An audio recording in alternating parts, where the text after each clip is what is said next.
They told you history was written by the victors. They never told you what the victors buried. The screams never made it past the stone walls. No one spoke of the bodies, not even in whispers, but in the frost-bitten forests of upstate New York, beneath the floorboards of an old church long forgotten, 143 souls lay silently in death, each one marked by a doctrine so twisted it was never meant to survive the light of history. And yet it did. Passed through hidden journals, sealed court records, and secret government clearances. This isn't folklore.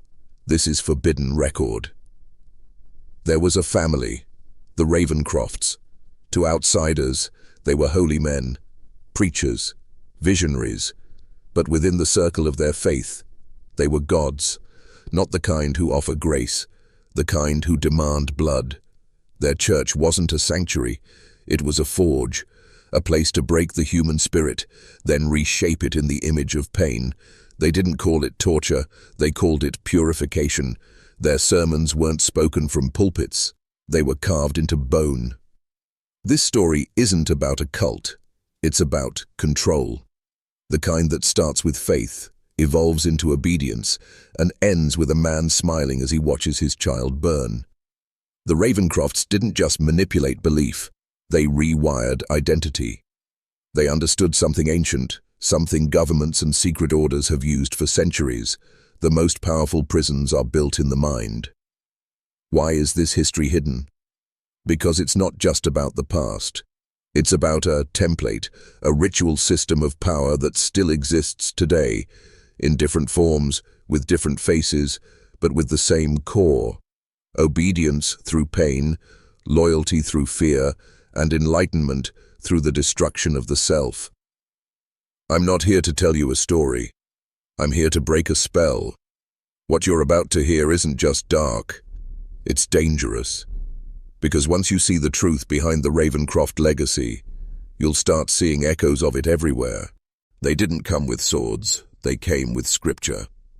The year was 1825. America was ablaze with spiritual hunger. The burned-over district, they called it. A region so saturated with revivals, cults, and revelations that even the old denominations feared what was rising. Into that fervent storm walked three brothers, Elder Ezra, Deacon Silas, and Prophet Caleb Ravencroft. But they weren't seeking salvation. They were building something, not a religion, a machine. Ezra spoke with the weight of ancient iron. His sermons could silence crying children, stop the breath in a man's chest. Silas was the scholar, always writing, always watching, transcribing every experiment in human faith, like a physician dissecting the soul. And then there was Caleb, the youngest, the most feared. They called him a prophet, but he was something worse. He believed his visions, not as metaphor, as command. They bought land in a clearing the locals had long avoided.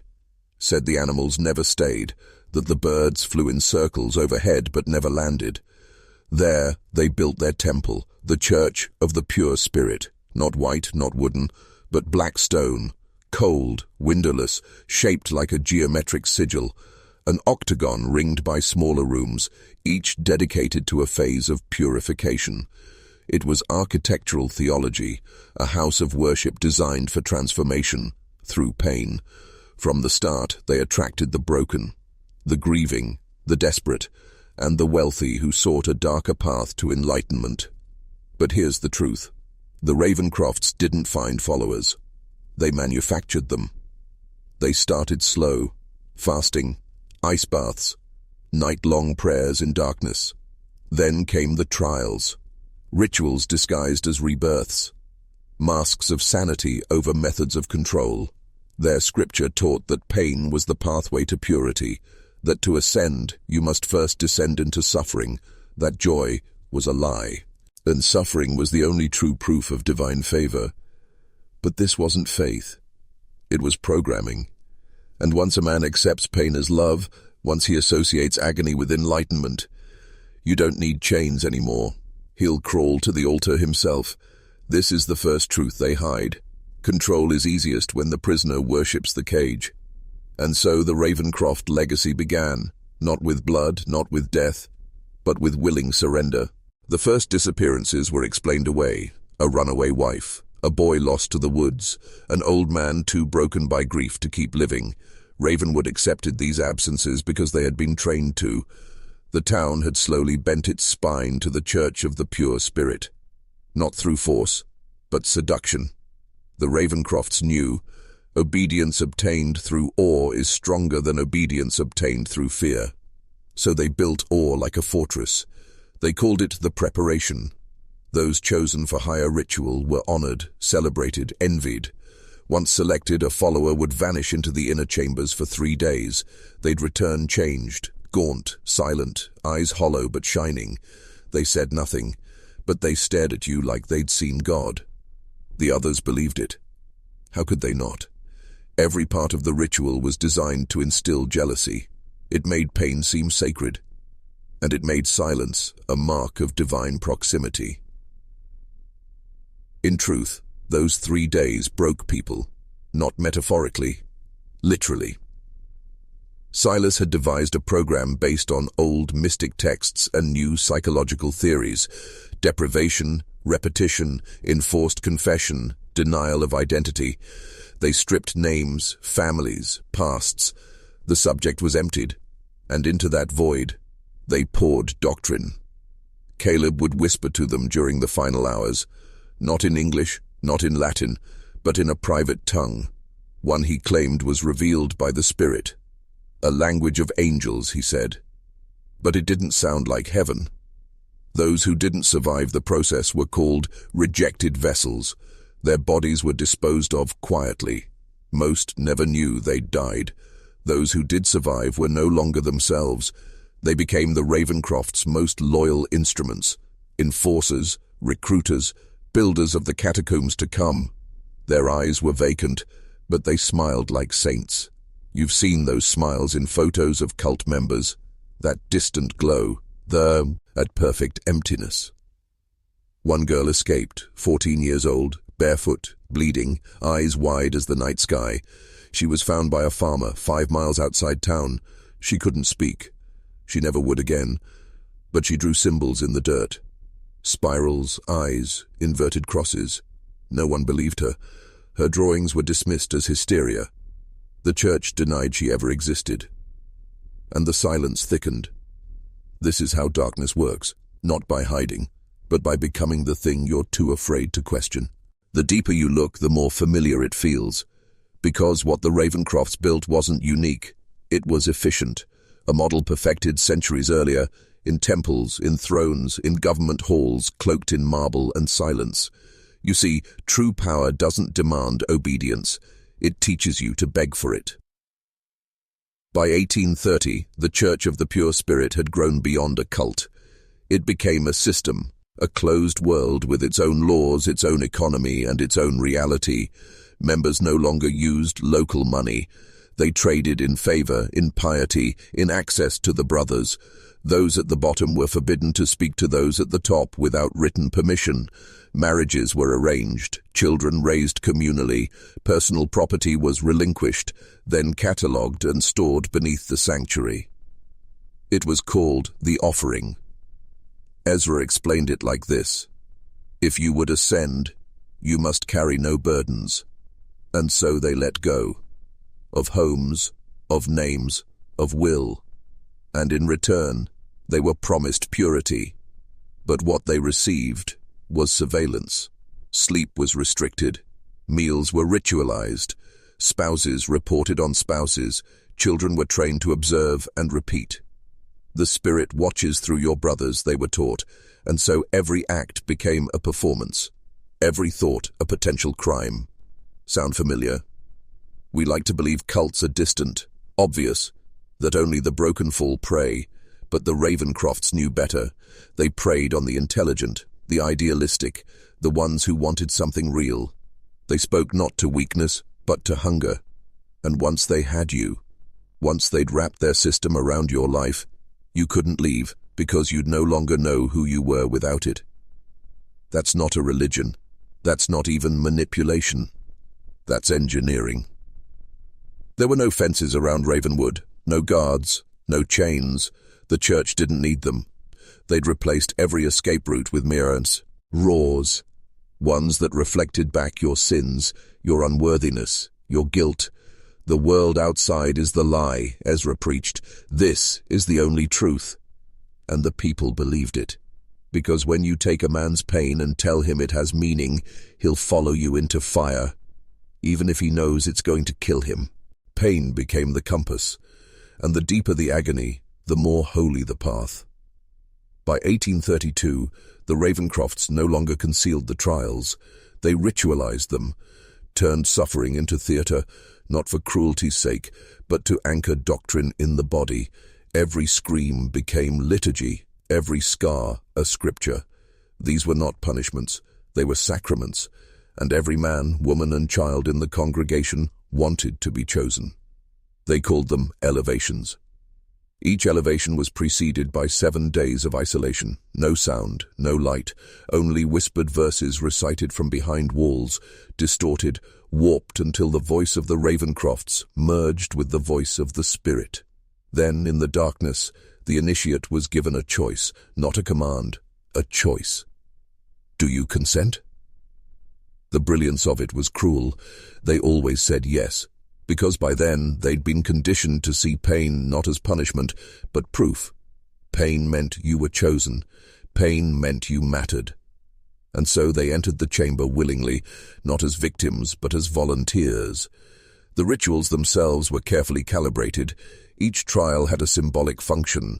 The trial of flame burned the false ego. The trial of ice slowed the body, opening the soul to possession. The trial of chains bound the limbs, then released them, symbolizing surrender and rebirth. The trial of mirrors forced the initiate to stare at their own distorted reflection until hallucinations began, a tactic used later by intelligence programs to fragment identity. And at the center of it all, Caleb. The prophet rarely touched the victims. He didn't need to. He spoke them into madness. His voice, soft, slow, surgical, wormed its way into the psyche.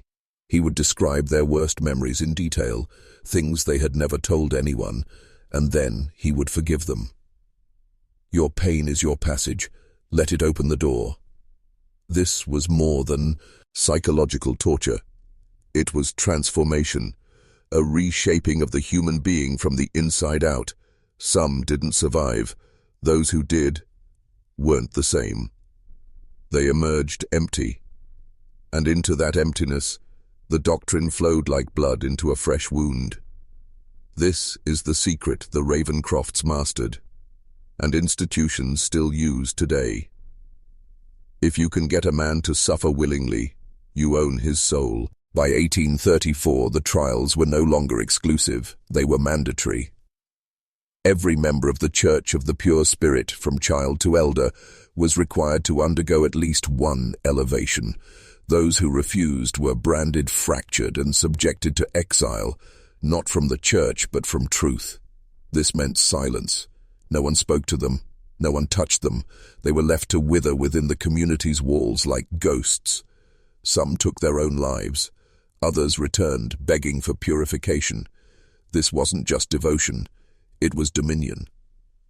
What the Ravencrofts had built was no longer spiritual. It was architectural.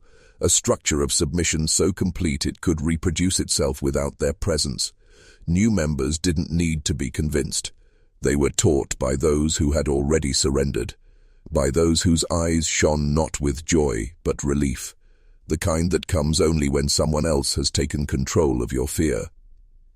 And then came the construction of the catacombs.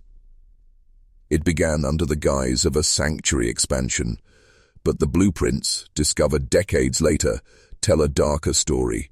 5 levels, spiraling downward. No windows, no direct exits, ritual rooms, isolation chambers, storage for tools, and at the very bottom, a sealed chamber known only as the Hollow. To this day, no official records explain its purpose, but witness accounts from defectors, those few brave enough to escape and speak, describe the Hollow as the final test, an unbinding. No lights, no sound, no food. The initiate was placed inside for 72 hours, alone with the voice. Some never came back up. Those who did claimed they'd been reversed, that their souls had turned inside out. One man gouged out his own eyes a week later. A woman drowned herself in the reflection pool, yet the Ravencrofts claimed it was proof the spirit had touched them.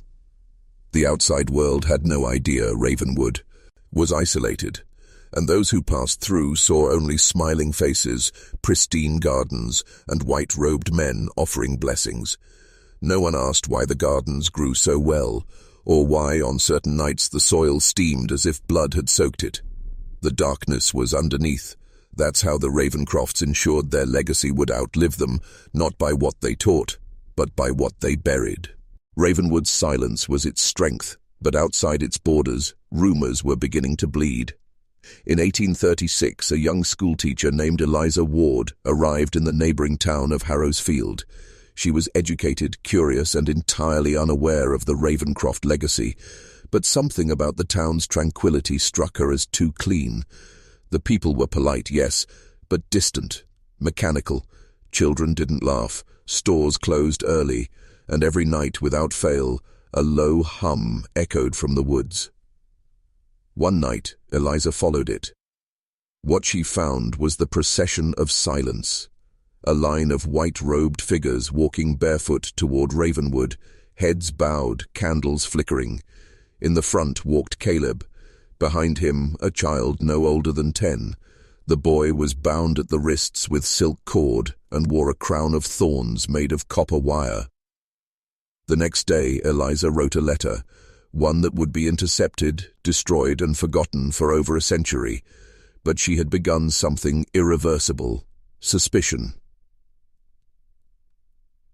By 1838, disappearances in the surrounding region had tripled. Farmers spoke in hushed voices of travelers who never returned, of livestock found dissected with surgical precision, of strangers arriving at their doors at dusk, asking only one question: "Do you know the voice?"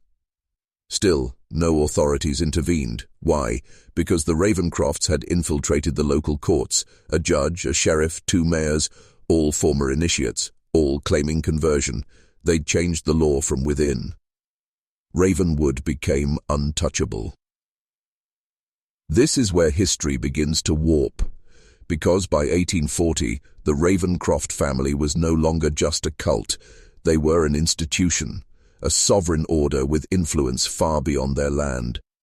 Records show connections to medical universities, private banks, and even transatlantic trade groups.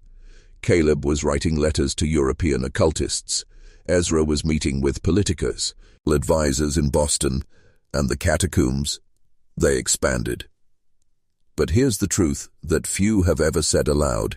Ravenwood was a prototype, a sandbox for something larger, a testing ground for total belief. And once they knew it worked, once they'd seen how fast the human mind could be rewritten, they no longer needed to hide it. They just needed to scale it. The moment Ravenwood proved the mind could be erased and rebuilt, the Ravencroft mission shifted from doctrine to distribution. By 1842, a network had formed. It wasn't marked by maps or titles. It operated in whispers, symbols, and rituals that adapted to each region. The core ideology remained, but its face changed. What looked like a church in America appeared as a healing lodge in South America, an ancestral society in Eastern Europe, a behavioral clinic in Western Africa. In truth, these were nodes, all reporting back to one source, the Ravencroft Order. What they were building was not a cult. It was an operating system for control. In London, one node took root within a fringe scientific group calling itself the Society for Behavioral Purity. Their experiments mirrored the trials: sleep deprivation, identity fragmentation, and sensory disorientation. Patients were told they were being cured of madness. In reality, their personalities were being overwritten, just like in The Hollow. In Austria, an orphanage began reporting unusually obedient children. No cries, no rebellion, no imagination. The founder, a woman named Anneliese Werner, a distant Ravencroft cousin who had disappeared from Ravenwood in 1839. Her journals, later recovered, show she recreated the trial of mirrors using only candlelight and silence. But perhaps the most disturbing evolution happened in America. In 1845, the newly formed Foundation for Moral Development began receiving anonymous funding. It trained educational reformers, men who would go on to run boarding schools, asylums, and even early federal reform centers. Their teachings were sterile, structured, and laced with Ravencroft ideology. Not overt religion, but behavioral codification, obedience, shame, purification through suffering, and all of it backed by science. The brilliance of the Ravencrofts wasn't that they stayed hidden. It was that they let others think they had invented the methods. Like viruses, they spread through pre-existing structures, religion, medicine, education, altering them from the inside. You weren't forced to believe, you were taught to believe. And by the time the belief had rotted its way into your mind, you couldn't even remember a time you didn't feel it. This is how dark history survives, not by remaining secret, but by becoming tradition. By the mid-1800s, the Ravencroft method had become invisible, not because it was hidden, but because it had been normalized. You see, true control isn't about chains or prisons. It's about belief systems so deeply embedded in a society that questioning them feels like heresy. One of the first major public institutions touched by Ravencroft influence was the penal system. Reformatories began adopting strange new practices, isolation chambers for soul reflection, cold water immersion to cleanse the defiant, and silence periods that could stretch for weeks. These were not isolated experiments, they were directly inspired by trial rites. Records from the New Haven Reform Institute, 1851, describe something called the penitence loop, a psychological punishment based on a Ravencroft technique from the Hollow. Inmates were made to repeat their perceived moral failures aloud, in darkness, until they began to believe they were born corrupted. But it wasn't just prisons. Education was next. A now-erased curriculum from a boarding school in Massachusetts included exercises like emptiness drills, children forced to stare at blank walls while reciting moral codes, their only feedback a bell that rang when they showed clarity. These drills came directly from early Church of the Pure Spirit manuals. And then came medicine. Psychoanalysis was in its infancy, but the Ravencroft legacy had already bled into the minds of early pioneers.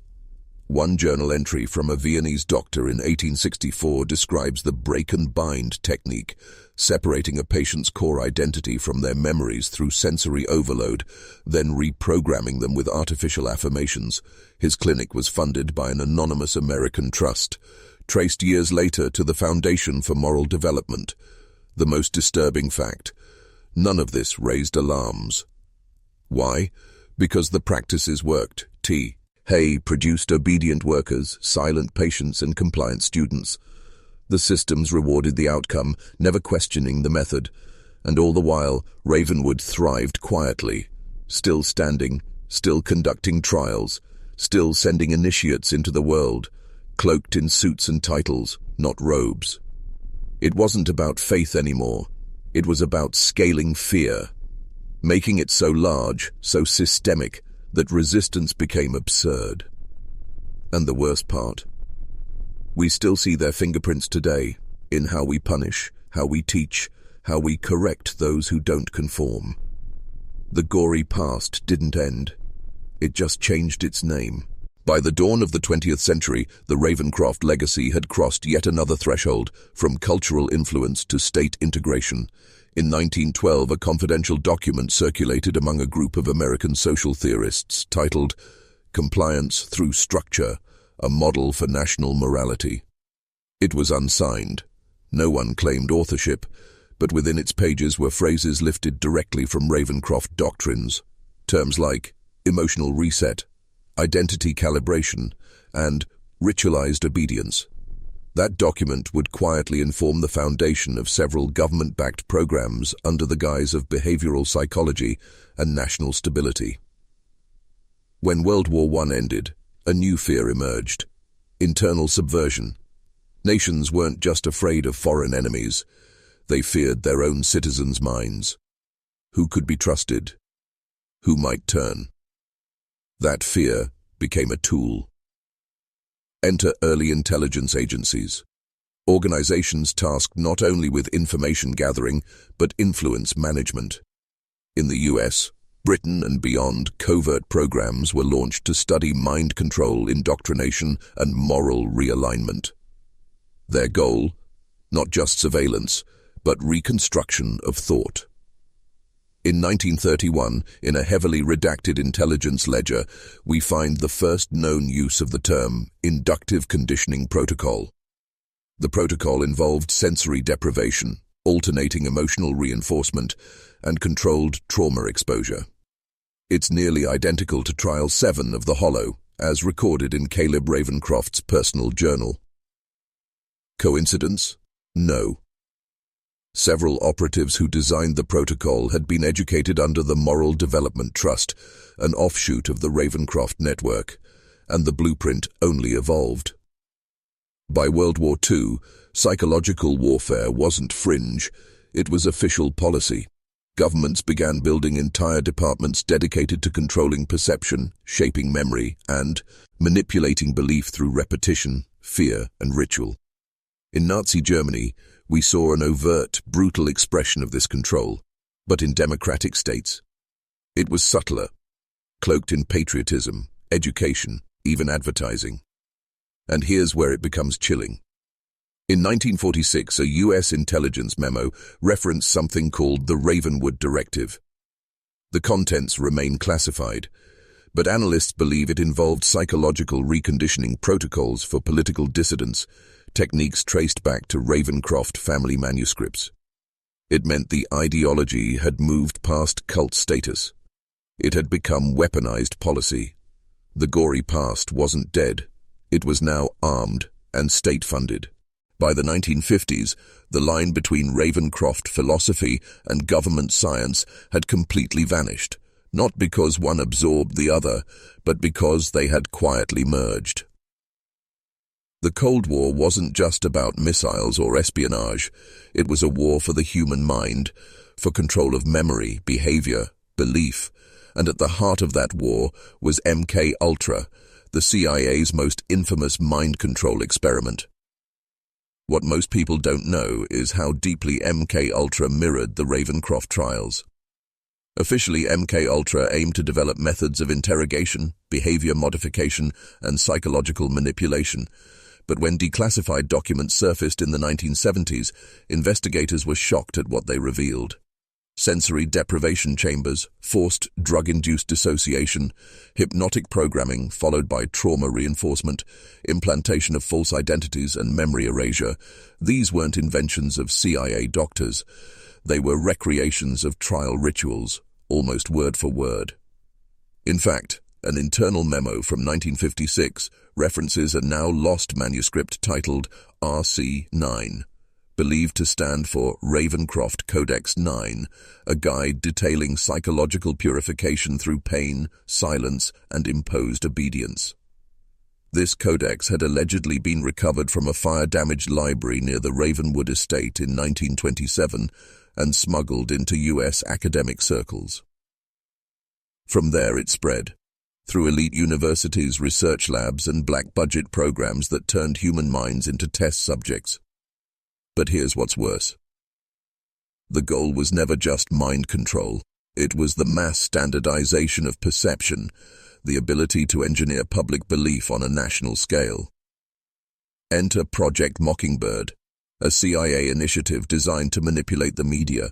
Journalists were recruited, narratives were fed, and truths were manufactured. This wasn't just propaganda.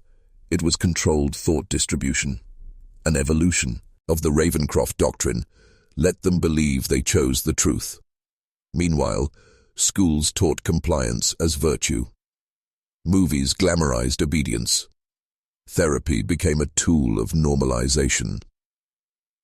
The Ravencrofts may have vanished from the public eye, but their core mission, purification through mental domination, had gone global.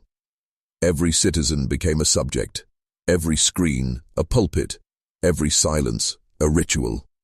And all the while, behind layers of bureaucracy, symbols, and secrecy, The order still lived, invisible, institutionalized and untouchable. In the 21st century, the Ravencroft legacy didn't disappear. It evolved. Today, the rituals are not held in torchlit chambers or fog-covered ruins. They unfold in front of you, silently, every time you open an app, scroll a feed, or respond to a notification. Welcome to the digital trials. What began as psychological conditioning in dungeons and government labs has now become automated, optimized, and globalized through tech. Big tech. Let's break this down. The Hollow Trial, where individuals were stripped of identity and rebuilt with artificial purpose, is now replicated in the algorithmic feedback loop. Platforms analyze your behavior, predict your preferences, and reshape your desires before you even realize it. You're not choosing content, you're being programmed by it. The Ravencroft mantra, "He who controls memory, controls the man," is now a corporate strategy. Memories, in the form of photos, timelines, and digital histories, are stored, filtered, and represented to you in curated sequences that edit your past. We call it nostalgia. But it's narrative design. The old punishment chambers, where silence and isolation triggered compliance, are now digital echo chambers, where dissent is shadow-banned, nuance is erased, and conformity is rewarded through likes, shares, and dopamine hits. It's no accident. The psychological models behind these systems were funded by the same foundations that emerged from post-MK Ultra institutions, sanitized, rebranded, and funneled into UX design, persuasive computing, and behavioral economics. You are living in the trial of 10,000 eyes, where the test is not just what you say, but what you click, what you ignore, how long you pause. Each behavior tracked, each pause analyzed, each deviation flagged, and if you stray too far from the expected path, you're nudged back, softly, silently, through a char. In recommendations, a delay in visibility, a quiet drop in engagement. It's not censorship, it's ritualized redirection. And what of the Ravencrofts? They're no longer needed as a family. Their ideas have been harvested, anonymized, and hard-coded into the very platforms billions depend on. Control no longer wears a mask. It wears a user agreement. The Ravencrofts were once flesh and blood. Now they are code and capital. The ancient cult that thrived on manipulation, hierarchy, and mind control has mutated into something far more efficient, a globalized system of influence managed by a new breed of power brokers. Not priests, but technocrats, behavioral scientists, billionaires, and unseen governance networks. Welcome to the era of the silent architects. These are not household names. You won't find their faces trending. They don't need fame. They already have leverage over your data, your habits, your emotional triggers. But behind closed doors, at exclusive think tanks, elite university boards, and off-the-record summits, they dictate how billions of people interact with the world. Here's how it works. Behavioral labs quietly fund social nudging experiments on entire populations, not to help, but to guide conformity. Investment firms own shares in every major media outlet, ensuring that information flow is no longer about truth, but alignment. Data conglomerates refine predictive models that can forecast and influence elections, protests, market crashes, and mass obedience. If the Ravencrofts once believed in ritual to shape the soul, these entities now believe in patterns to shape the world. One such group, referenced in leaked memos as the Circle, is believed to include former intelligence operatives, tech pioneers, and legacy financiers tied to post-war reconstruction contracts. While unconfirmed, several whistleblowers suggest the Circle operates using a behavioral grid eerily similar to Caleb Ravencroft's triadic submission formula, a model of fear, reward, and isolation applied cyclically to populations. This isn't fiction, this is modern governance. Even global crises are now seen through this lens. Fear triggers compliance. Reward pacifies rebellion. Isolation ensures silence. It's ritual without robes. A psycho-spiritual economy of control. And it works because it's invisible. Because you think you're free. But if everything you read, watch, and believe is carefully tuned to keep you within accepted margins, are you? The gory past has gone digital. The cult has become code. The priesthood wears suits and issues patents. And you were never invited to the ceremony. You are the offering. In 2003, at a discreet auction in Vienna, an anonymous collector paid nearly $4.7 million for a crumbling, leather-bound tome simply titled The Inheritance of Silence.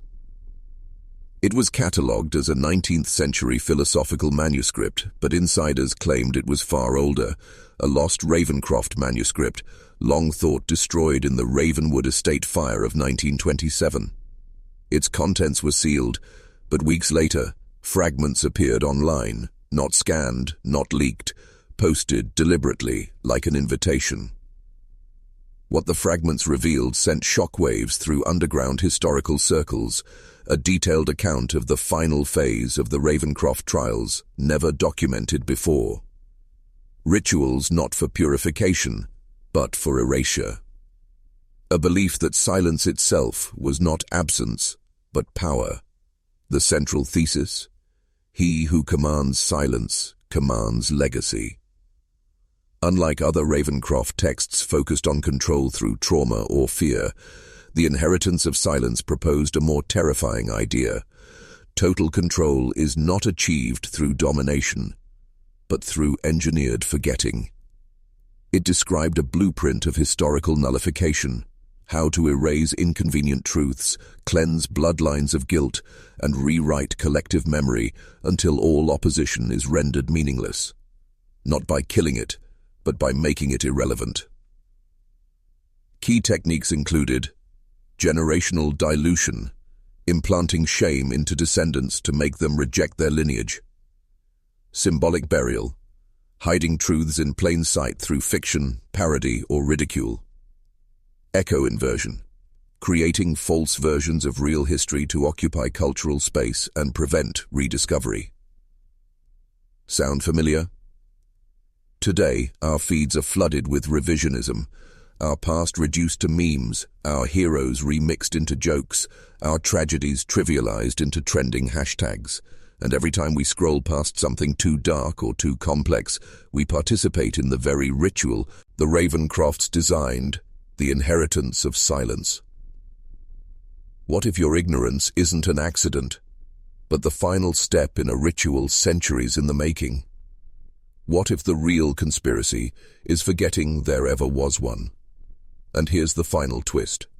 A note in the margin of the manuscript reads, "The final silence will not come with fire or war. It will come with comfort." The Ravencrofts knew fear had its limits. Pain could break bodies, terror could shape obedience, but comfort could destroy souls. Welcome to the final evolution of control, not through chains or silence, but through pleasure. This is the architecture of modern oppression, a world that keeps you calm, distracted, and numb, while robbing you of purpose, clarity, and truth. Let's revisit the core idea of the inheritance of silence. The final silence will not come with fire or war. It will come with comfort. They weren't being poetic. They were forecasting the rise of a system where people would stop asking questions, not because they were afraid, but because they were entertained. You see it every day. Infinite scroll, dopamine-triggering feeds, 7-second distractions, endless streaming, click, swipe, smile, repeat. And behind every platform is an engine, built by data behavioralists and trained by patterns derived from early Ravencroft psychological rituals. You crave comfort because your mind has been ritualized to avoid discomfort, and discomfort is where truth hides. Look closer. Ads no longer sell products. They sell identities. Entertainment no longer tells stories. It teaches submission. Convenience no longer saves time. It erases resistance. Comfort becomes a currency, One they give you just enough of to make you stay quiet, stay still, stay sedated. Even the outrage we're fed is calculated. It keeps us busy. It gives the illusion of engagement, but never the agency to act. Like the Ravencroft initiates undergoing the trial of isolation, modern citizens face a world where their deepest thoughts are redirected, their instincts dulled, and their hunger for truth replaced with hunger for dopamine. And here's the horror. Most people don't want to be free. They want to be comfortable. So when you bring them truth, they'll motund it. When you show them pain, they'll scroll past it. When you reveal corruption, they'll ask, "But what can I do?" And that is the final ritual. Willing obedience, silent surrender. The comfort cage. Beneath polished mission statements and sleek logos, behind wellness campaigns and philanthropic slogans, lurks a new priesthood of the Ravencroft legacy. Their names are familiar, their slogans feel warm. But dig into their charters, founders, and behavioral initiatives, and you'll see the same pattern. Manipulate perception, shape memory, control behavior. This section isn't theory. This is real, and it's hiding in plain sight.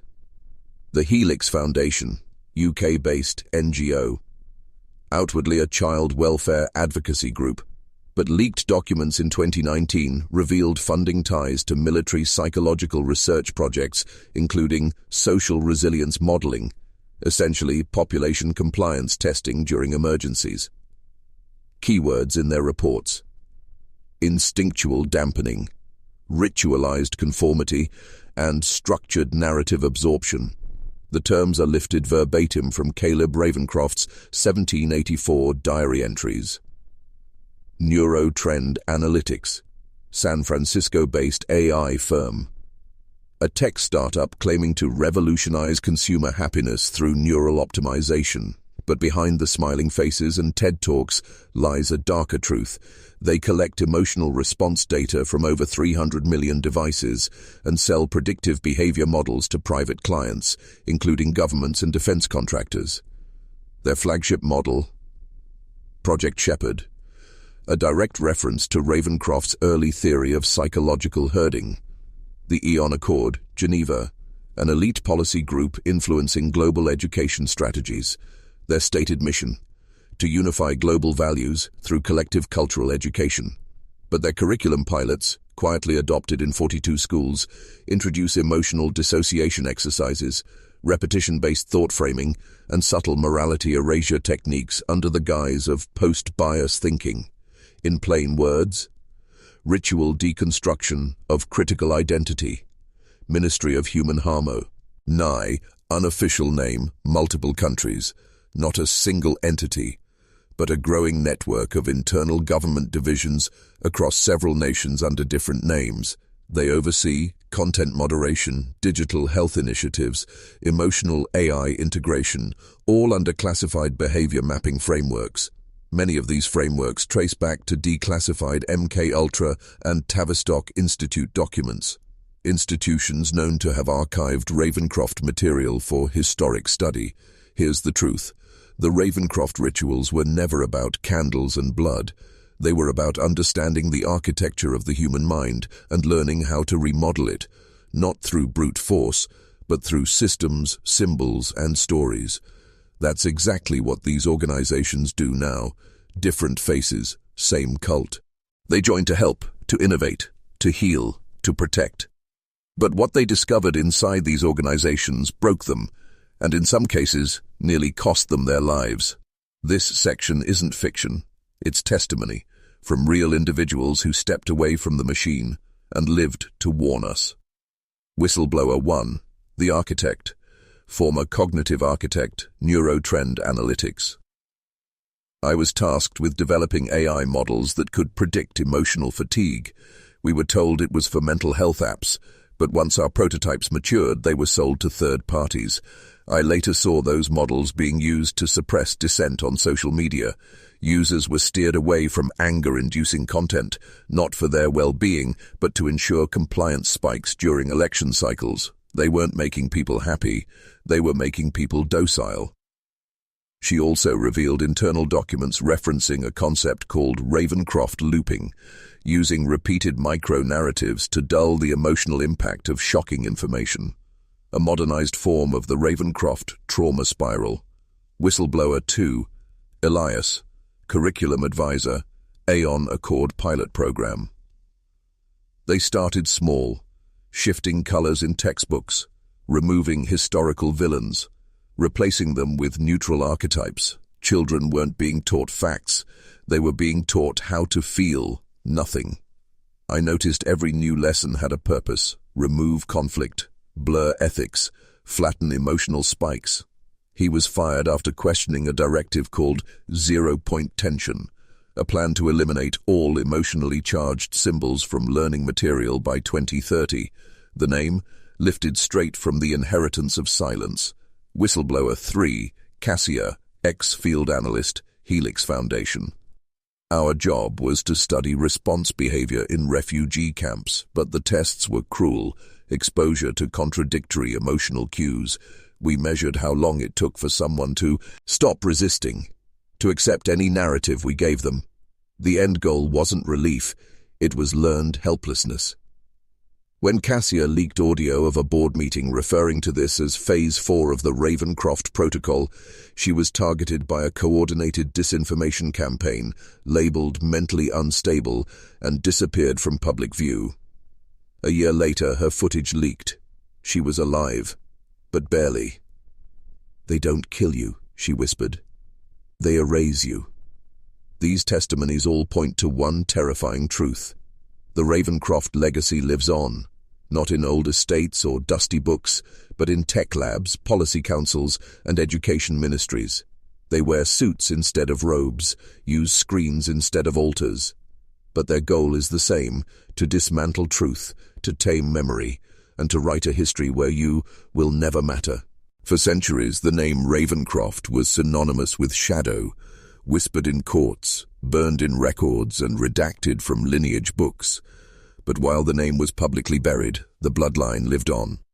Not all descendants bore the name. Some married into nobility, others migrated under aliases. But the essence, the Ravencroft code, was never broken. Today, the legacy survives. Through rebranded dynasties, the Thorne-Harridan line, UK-US, publicly philanthropists, media moguls, and museum benefactors. But old ledgers show the Harridan Trust inherited estate deeds once owned by Eliza Ravencroft in 1841. Their family crest? A black spiral over a bleeding eye, eerily similar to the seal of silence used in Ravencroft rituals. Current figurehead, Julian Thorne-Harridan, CEO of a predictive behavior analytics firm and board member of 3 global think tanks. The Van Draal Consortium, Netherlands, Dubai. This family's shipping empire spans 5 continents, but a 1928 document unearthed in the Hague archives links their great-grandfather to the Ravencroft Exodus Charter, a secret migration document signed by surviving cult members after the Ravenwood fire. Their ships weren't just carrying cargo, they carried artifacts and manuscripts. Current figurehead, Celine Van Draal, a UNESCO cultural advisor with access to rare historical vaults. The Albrecht Fold, Germany, as Switzerland, banking elites, cold, silent, anonymous, yet leaked. Ravencroft genealogy records show direct male line descent from Gregor Ravencroft, the brother who allegedly went mad and disappeared in 1816. But he didn't disappear. He changed his name, settled in Munich, and founded a private bank now valued at $23 billion. The Albrechts Fund, memory studies and emotional research centers across Europe. The Le Marchand siblings, France and Canada, a more recent emergence. Internet, savvy, politically active, and vocal supporters of mental health awareness. But their home was built over the Orphic Asylum, a Ravencroft-controlled institution shuttered in 1909 after abuse allegations. Their great-grandmother, Josephine Ravencroft Le Marchand. In 2017, the siblings launched a non-profit dedicated to reclaiming forgotten histories.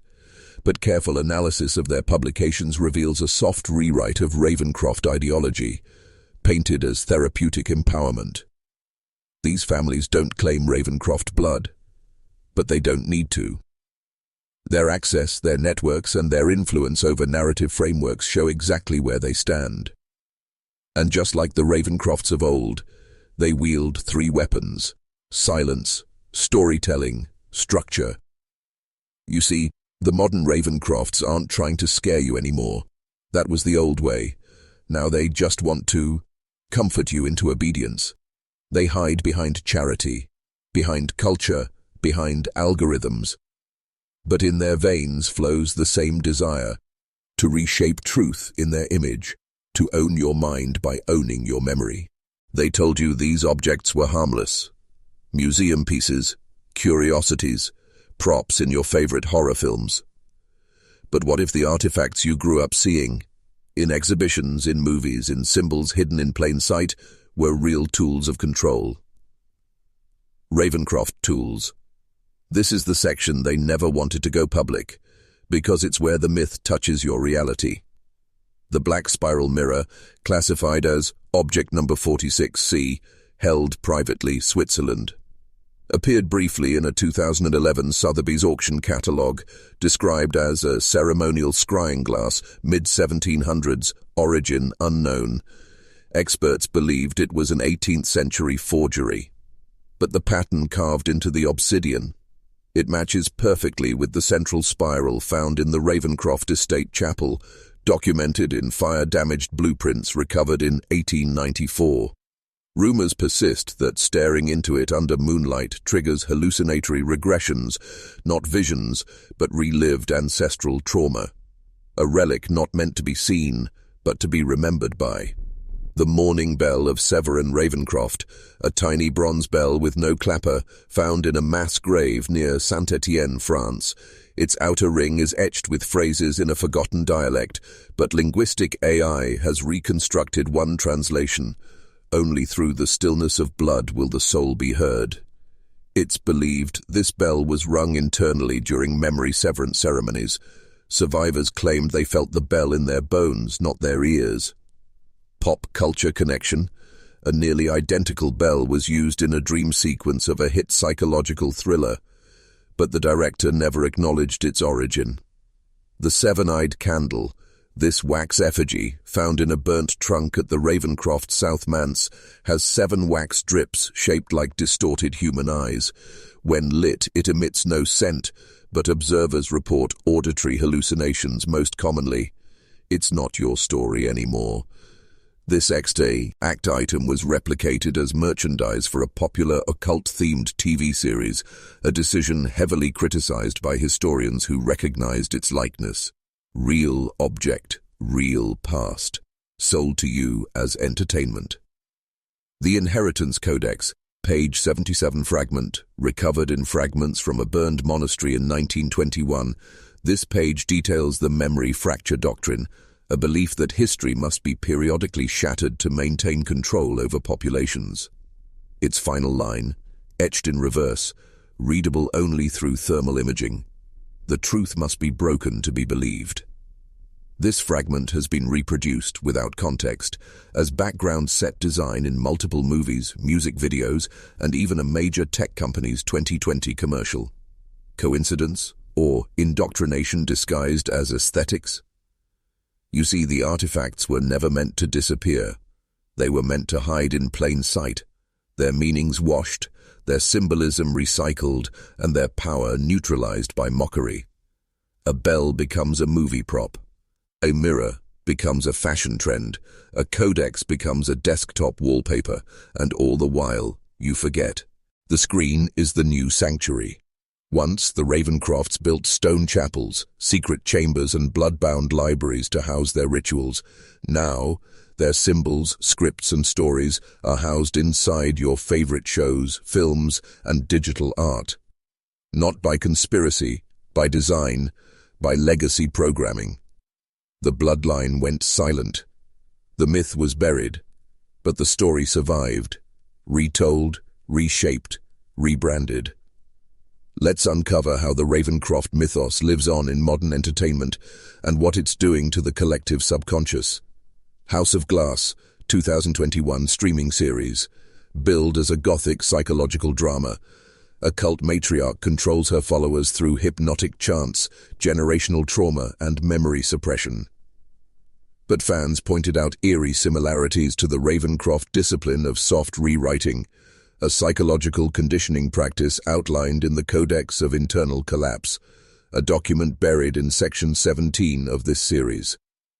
The chant used in Episode 6? Forget to remember, remember to forget. Identical to the phrase found in Eliza Ravencroft's diary, recovered in 1879. Writers claimed originality, but archived interview footage shows a deleted scene with a book bearing the black spiral crest. Coincidence? Ether Fall, top grossing game, 2023. A game praised for its rich lore, with factions named the Hollow Memory, the Nine Eyes, and the Red Fog. But lore analysts found glyphs in the background identical to Ravencroft summoning scripts. One sequence in the final level shows a mirror bleeding black, a candle whispering truths, a masked matriarch whispering, "They gave you the wrong story." The developers claimed it was inspired by medieval dream theory, but internal concept art leaked, and one document was titled Ravencroft Symbol Set B. Bloodlines, a cinematic universe. This 800mm franchise features a secretive elite family, Blood B, on contracts and a war over ancient memory vaults. The parallels to Ravencroft themes? Unmistakable.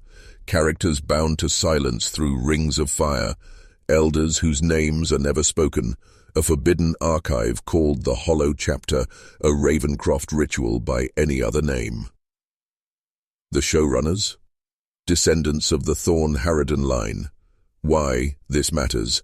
It's not about who copied what. It's about how stories, dark, manipulative, ancient stories, survived the flames by becoming fiction. Because fiction disarms you.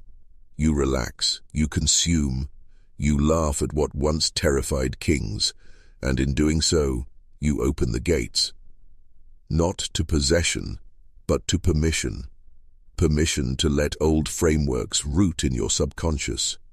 Permission to believe the lie was yours to begin with. Permission to forget the truth ever existed. Healing isn't always what it seems. Sometimes it's reprogramming, sometimes it's erasure. And sometimes it's the final phase of historical warfare, the moment when you stop asking what happened and start accepting what you're told. Welcome to the doctrine of soft scripting, a Ravencroft method reborn in today's schools, therapy models, religious institutions, and even tech companies. What is soft scripting? Coined by Nathaniel Ravencroft in 1761, it referred to the process of gently rewriting an individual's memory by naming trauma inaccurately, offering safe narratives for reintegration, replacing real memory with symbolic experiences. Sound familiar? Modern therapy techniques often guide patients to construct safer, cleaner narratives about past trauma, not to recover truth, but to cope. The Ravencrofts did the same. They didn't want truth. They wanted compliance. Modern schooling and the burned pages technique. The technique involved removing key historical facts and replacing them with emotionally satisfying myths.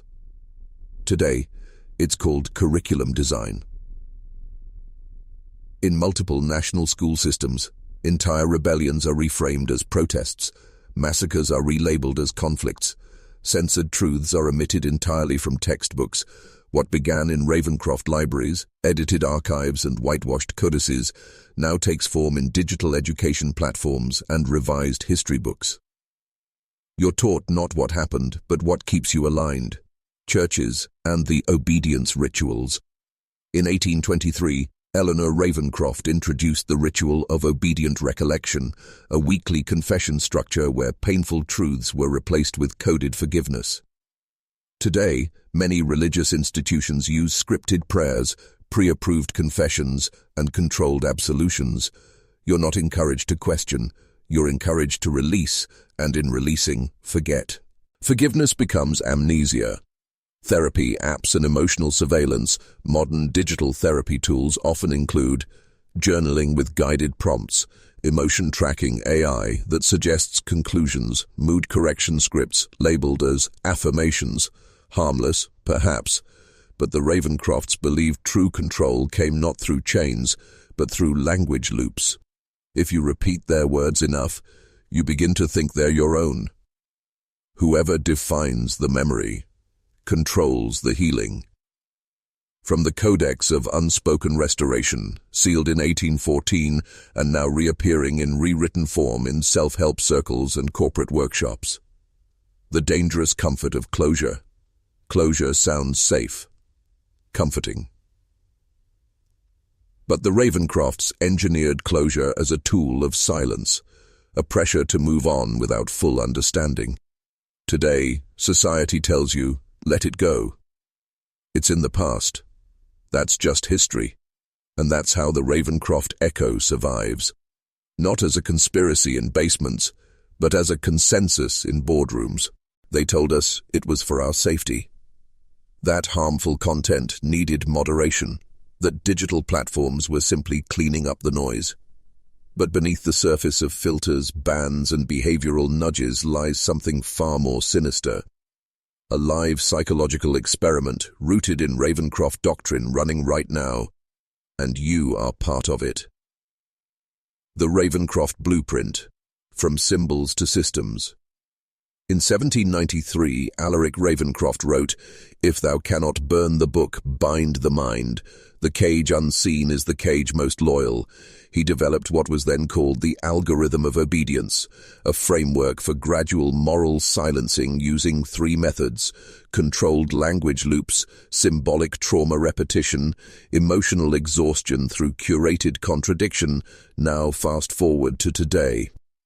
Social media as the ritual arena, modern platforms, yes, the ones you use every day, operate under frameworks eerily similar to Alaric's writings.